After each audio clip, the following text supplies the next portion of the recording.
할렐루야. 오늘은 우리가 두 번째 재앙이라고 할 수 있는 개구리 재앙을 한번 보려고 합니다. 하지만 이런 재앙 가운데서도 바울의 마음은 계속해서 하나님을 인정하지 않았습니다. 그리고 자신의 마음을 완강하게 하는 것을 볼 수가 있습니다. 오늘의 말씀을 통해서 우리가 무엇을 깨달을 수 있을지 하나님의 지혜를 발견하는 저와 여러분이 되기를 소망합니다.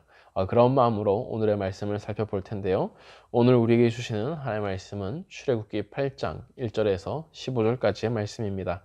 구약성경 91면에 있는 출애굽기 8장 1절에서 15절의 말씀을 제가 읽겠습니다. 여호와께서 모세에게 이르시되 너는 바로에게 가서 그에게 이르기를 여호와의 말씀에 내 백성을 보내라. 그들이 나를 섬길 것이니라. 내가 만일 보내기를 거절하면 내가 개구리로 너의 온 땅을 치리라. 개구리가 나일강에서 무수히 생기고 올라와서 내 궁과 내 침실과 내 침상위와 내 신하의 집과 내 백성과 내 화덕과 내 떡 반죽 그릇에 들어갈 것이며 개구리가 너와 내 백성과 내 모든 신하에게 기어오리라 하셨다 하라. 여호와께서 모세에게 이르시되 아론에게 명령하기를 내 지팡이를 잡고 내 팔을 강들과 운하들과 모두에 펴서 개구리들이 애굽 땅에 올라오게 하라 할지니라. 아론이 애굽 물들 위에 그의 손을 내밀매 개구리가 올라와서 애굽 땅에 덮이니 요수사들도 자기 요술대로 그와 같이 행하여 개구리가 애굽 땅에 올라오게 하였더라. 바로가 모세와 아론을 불러 이르되 여호와께서 구하여 나와 내 백성에게서 개구리를 떠나게 하라. 내가 이 백성을 보내리니 그들이 여호와께 제사를 드릴 것이니라. 모세가 바로에게 이르되 내가 왕과 왕의 신하와 왕의 백성을 위하여 이 개구리를 왕과 왕궁에서 끊어 나일강에만 있도록 언제 구하는 것이 좋을지 내게 분부하소서. 그가 이르되 내일이니라. 모세가 이르되 왕의 말씀대로 하여 왕에게 우리 하나님 여호와와 같은 이가 없는 줄을 알게 하리니 개구리가 왕과 왕궁과 왕의 신하와 왕의 백성을 떠나서 나일강에만 있으리이다 하고 모세와 아론이 바로를 떠나 나가서 바로에게 내리신 개구리에 대하여 모세가 여호와께 간구하매 여호와께서 모세의 말대로 하시니 개구리가 집과 마당과 밭에서부터 나와서 죽은지라. 사람들이 모아 무더기로 쌓으니 땅에서 악취가 나더라. 그러나 바로가 숨을 쉴 수 있게 됨을 보았을 때에 그의 마음을 완강하게 하여 그들의 말을 듣지 아니하였으니 여호와께서 말씀하신 것과 같더라. 아멘. 할렐루야. 주님의 크신 은혜와 평강이 오늘 우리에게 가득하기를 소망합니다. 나일강이 피로 변한 지 일주일이 되었습니다. 하나님은 모세를 다시 바로에게 보내시면서 이스라엘 자손들을 가나안에 보내지 않는다면 이번에는 개구리가 나일강으로부터 나와서 괴롭힐 것이라고 말하고 있습니다. 우리가 살아가는 모든 곳에서 개구리가 있을 것이라는 겁니다. 3절과 4절의 말씀을 제가 읽겠습니다. 개구리가 나일강에서 무수히 생기고 올라와서 내 궁과 내 침실과 내 침상 위와 내 신하의 집과 내 백성과 내 하덕과 내 떡 반죽 그릇에 들어갈 것이며 개구리가 너와 내 백성과 내 모든 신하에게 기어오리라 하셨다 하라. 아멘. 지금 나일강은 피로 변해 있습니다. 그러자 애굽인들은 나일강 주변에 흙을 파기 시작했습니다. 그곳에서 마실 물을 이제 구할 수 있었기 때문입니다. 나일강이 피로 변하면서부터 힘든 노동이 추가되었지만 그들은 어느 정도의 물을 마실 수 있고 구할 수 있었던 걸로 보입니다. 나일강이 피로 변하자 바로는 돌이켜서 궁으로 가면서 이 일에는 관심도 가지지 않았다라고 성경은 말해주고 있습니다. 자신은 궁궐에 있고 또한 사람들이 떠주는 물로 생활하면 되기 때문에 큰 피해를 보지 않았기 때문입니다. 그러자 하나님은 바로가 피했던 그 궁 안으로 개구리를 내보내시겠다 말하고 있습니다. 궁과 침상, 음식과 그릇 모든 곳에 개구리가 가득해지도록 하겠다는 것입니다. 바로가 피할 수 있는 곳이 없어진다는 말입니다. 어디를 가든지 개구리가 가득하기 때문에 바로는 제대로 된 삶을 살아갈 수가 없었습니다.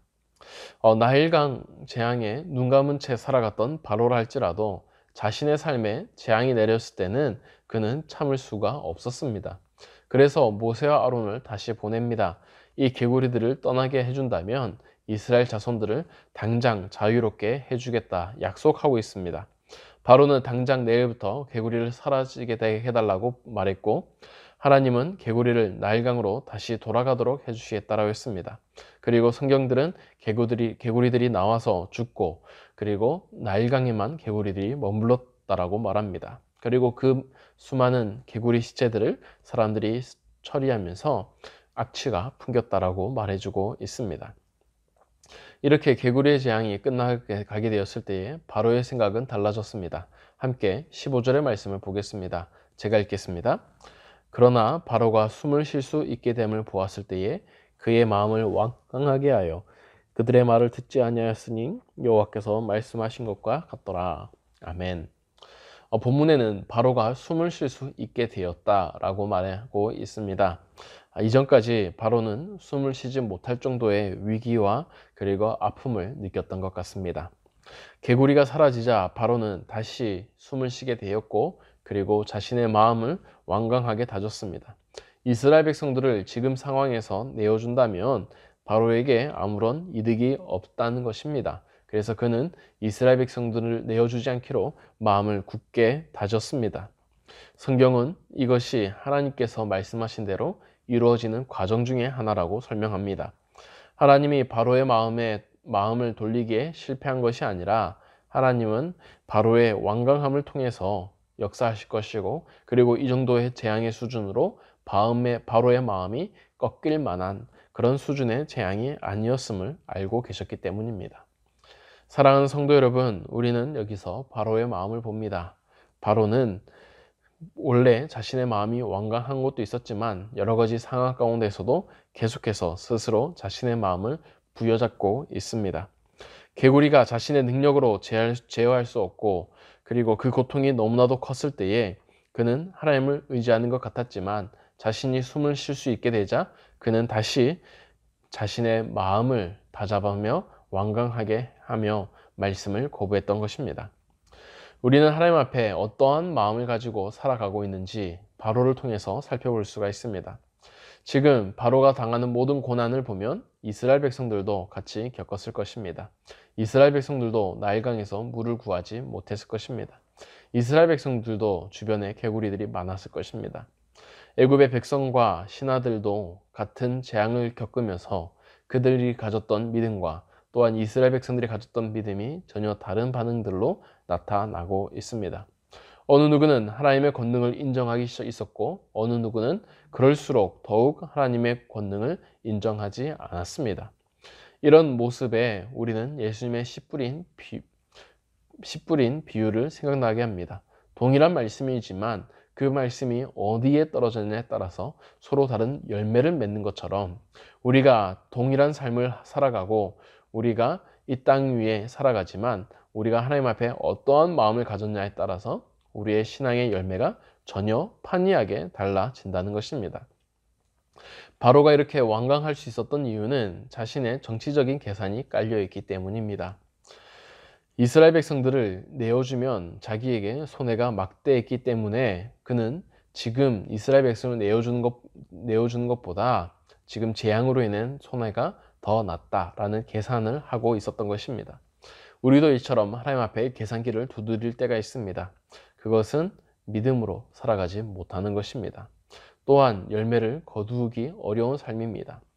반면에 우리가 하나님을 믿으며 살아간다면, 그리고 하나님의 능력을 경험한다면 우리도 아론과 모세처럼 하나님의 위대하신 일에 동참할 수가 있게 되는 것입니다.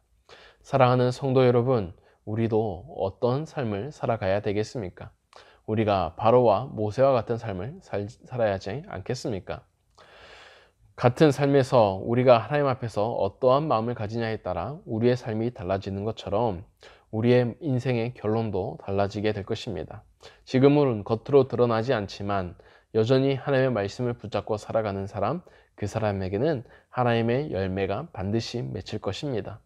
오늘 우리가 하루를 살아갈 때에 우리를 의지하지 아니하고 우리의 마음을 내려놓고 하나님을 더욱 바라보면서 하나님을 인정하는 그러한 삶을 살아가기를 소망합니다. 그럴 때에 오늘 말씀처럼 하나님이 주시는 신앙의 열매들이 우리의 삶에 많이 무럭무럭 맺히기를 간절히 소망합니다. 이 시간 그러한 마음으로 다음 세 가지 기도 제목을 놓고 기도했으면 좋겠습니다. 첫 번째로 하나님 앞에서 겸손하고 부드러운 마음을 가지시도록 기도하시고, 두 번째로 삶의 모든 순간마다 하나님의 일하심을 경험할 수 있도록, 그리고 마지막 세 번째로 교회 건축 가운데에 하나님의 손길이 함께 하시도록 기도했으면 좋겠습니다. 제가 기도합니다. 사랑이 많으신 하나님 아버지, 오늘 우리의 삶에 함께 하심을 감사합니다. 우리의 삶 가운데에 함께 하시며 우리의 삶을 만지시며 또한 우리를 인도하시는 하나님, 우리가 살아가면서 우리의 지혜를 내려놓고 또한 우리의 마음을 내려놓고 하나님만 온전히 따르게 하여 주시옵소서. 우리가 바로처럼 완강한 마음을 가지지 않기를 원합니다. 우리가 하나님 앞에 겸손한 마음을 가지기 원합니다. 주여, 우리 가운데 역사하여 주셔서 우리가 정말 하나님 앞에 진실하고 겸손한 마음으로 살게 하여 주시옵소서. 그래서 우리의 온 마음과 온 뜻을 다하여 온 정성을 다하여 하나님을 사랑할 수 있는 그런 삶 살아가게 하여 주시옵소서. 오늘도 함께 하실 줄 믿사오며 예수님의 이름으로 기도드립니다. 아멘.